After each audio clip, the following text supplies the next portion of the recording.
موجب النظام الداخلي الذي صادق ونص عليه بالنظام الداخلي. هذا المجلس، مجلس الأمة جماعة. تفضل بالنظام الداخلي.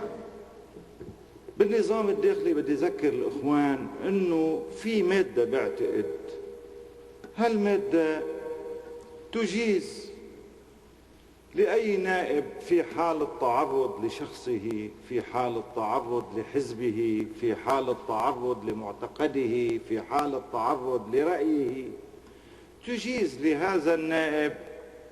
يعني الظاهر أنه بعض الأخوان مش قارين النظام الداخلي. تجيز هذه المادة لهذا النائب أن يتصدى دفاعا عما يمثله من رمزي. هيدي بعتقد واضحة ما بدها نقاش. اثنين، نشكر الأستاذ أحمد فتفت اللي أعطانا دروس الآن في التحريض والتوهين والشحن وما شابه ذلك. نشكره على ذلك لأنه الآن أدركت أنا كيفية يمكن أن يكون هناك تحريض ويمكن أن يكون هناك تضليل. ثلاثة، دولة الرئيس، نحن صريح العبارة، أنا لحظة كلمتين بالنظام تقدر تطلب إذن تجاوب بعدين. يا دولة الرئيس، يا دولة الرئيس، أنا عم بحكي بالنظام، أنا عم بحكي بالنظام. أنا الشمولي بدي أحكي بالنظام، أنا الإرهابي بدي أحكي بالنظام، أنا العسكري بدي أحكي بالنظام، أنا العفيف النزيه بدي أحكي بالنظام. أنا يا دولة الرئيس بترجاك، ما الحمد لله هودي معودين عليهم نحن. أعطيناك بالنظام مش بتقولك تاخذ جواب يا علي. الحزب والمقاومة معودين الحمد لله.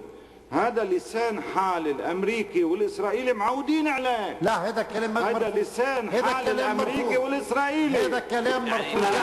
كثير شكرا.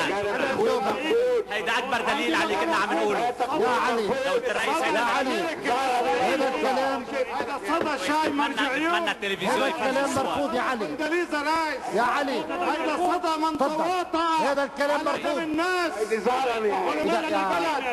هذا الصدى يا دولة الرئيس. يا علي الرئيس ما بينفع هذا الكلام معنا، ما حينفع هذا الكلام، هذا الكلام ما بينفع.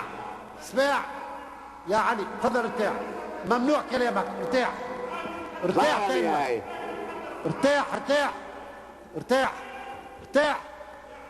لكن عيب عليك يا علي، عيب والله. يا علي معلش دولة الرئيس ما بينعتب عليه. تركني سبح حزبه بالنبي يا احمد. دولة الرئيس دعوي. تركني انا وياه يا حاج علي. الشعب المسلم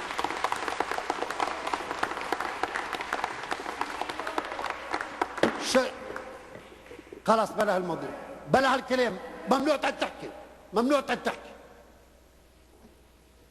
كلمة للزميل وليد خوري. خلاص يا علي.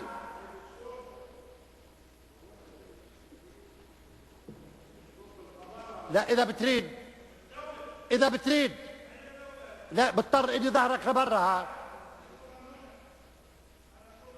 خلص ارتاح ارتاح يا دولة الرئيس، الحكومة الكريمة، السادة الزملاء.